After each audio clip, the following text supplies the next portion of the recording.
Welcome back ناظرین، دوبارہ سے پروگرام کے اندر خوش آمدید کہتے ہیں. ہم آج بات کر رہے ہیں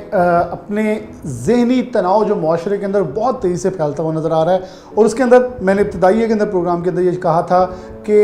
ہم ماہرین سے آراء لے رہے ہیں، لیکن اس کے اوپر بہت اہم یہ ہے کہ گلی محلوں میں کھلنے والے سینٹرز اور ایک عالمی تقاضوں کے مطابق سینٹر میں فرق کیا ہوتا ہے. ہم ریہیب سینٹر کے اندر موجود ہیں اور آپ کو دکھا بھی رہے ہیں چیزوں کو عالمی معیار کے مطابق کیسے لے کے چلنا چاہیے. ہم نے ڈاکٹر امتیاز ڈوگر صاحب موجود ہیں، کسی تعارف کے محتاج نہیں ہیں، CEO بھی ہیں. انہی سے گفتگو آغاز کرتے ہیں. اور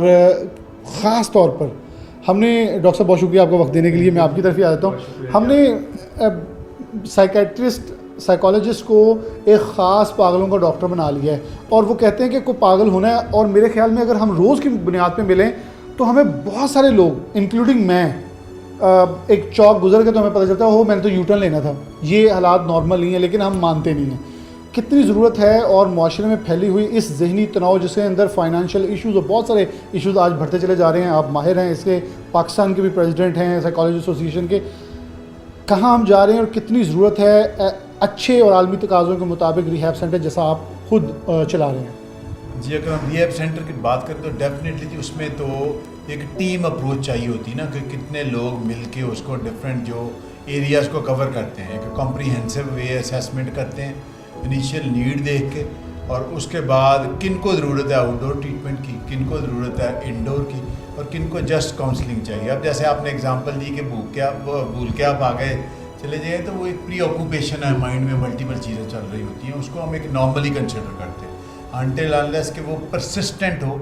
آپ کی لائف پہ افیکٹ کرے اور آپ کی ورکنگ پہ اثر آ جائے اور باقی لوگ بھی نوٹس کریں اور خود بھی اس سے ڈسٹرب ہوں، پھر ہم کہتے ہوتے ہیں کہ انٹرونشن چاہیے. انٹرونشن ڈیفینیٹلی کاؤنسلنگ ہے، سائیکو تھراپی ہے، اور جہاں ہارڈ کور پرابلمز ہیں وہاں ٹریٹمنٹ ہے، ادویات ہے، وہ بھی استعمال ہوتی ہیں. اور سینٹر کی اگر ہم بات کریں تو ڈیفینیٹلی سارے جو انٹرنیشنل تقاضے ہیں وہ پورے کرنے چاہیے. اس میں یہی ہے کہ ایک تو پیشنٹ کی ول ہو، پھر اس کے سارے آسپیکٹس میں پرٹیکولرلی جب اس کا فزیکل ایگزامینیشن ہوتا ہے نا، اسکریننگ اس کی بڑی اہم ہے، جو کہ انفارچونیٹلی میجورٹی سینٹرز میں لیک کرتی ہے، کیونکہ میں لیور انوالو ہے، کچھ میں لنگز انوالو ہے، کچھ پیشنٹ کی اسکن انفیکشن ہے. تو اگر ہم اس کو اچھی طرح اسیس کر لیں اور جتنی ضروری ہو اتنی اس کی انویسٹیگیشنز کروا لیں، چاہے وہ لیب کی ہوں چاہے وہ ریڈیولوجی کی ہوں، پھر ایک اچھا آپ اس کو مینجمنٹ پلان دے سکتے ہیں. اور آف کورس اس میں ہم جس ماڈل کو فالو کرتے ہیں اس کو ہم کہتے ہیں بایو سائیکو سوشل ماڈل، کہ بایولوجیکل فیکٹرز ہیں جیسے اس کی جینیٹکس ہیں، اس کی فزیکل النیس ہے، اس کے باقی فیکٹرز ہیں، سائیکولوجیکل اس کے وے آف تھنکنگ ہے، پرسنالٹی ہے، اور سوشل فیکٹرز ہے کہ فیملی کا کیا رول ہے یا اس کے اپنے سوچنے کا کیا انداز ہے. تینوں کو کنسیڈر کر کے آپ اسیسمنٹ کریں